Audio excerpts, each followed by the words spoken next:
Which ETFs should we expect to break out in 2020? Now we're talking about the future. Here's what our other guests have been saying.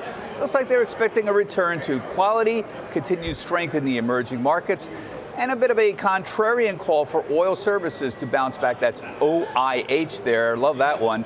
Jay, your thoughts here. You're interested in infrastructure.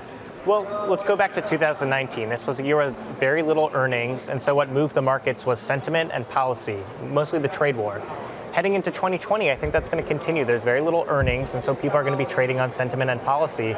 The policy that's going to be in the spotlight is when Republicans and Democrats are debating infrastructure during the elections. It's one of the rare instances of consensus across the aisle. It's an area that needs huge investment, and we think we can make a lot of progress in 2020. And PAVE is what you want to put up here. That is the infrastructure ETF. Doesn't have a lot of assets, but you think you could gather more as this becomes a real issue. Do you think an infrastructure stimulus bill could actually pass? I think it's very likely that we could see progress towards an infrastructure bill. We've seen Trump float a $1 trillion bill. We've seen Biden float a $1.3 trillion policy. So our ETF, PAVE, is not looking at existing infrastructure. It's the builders of new infrastructure. And John, emerging markets, this makes some sense if the dollar continues to weaken. It's done well so far this year. I'm talking about EEM here, the main emerging market ETF. Yeah, so I didn't pick IHDG again because your point that, is it going to print another 34% rally?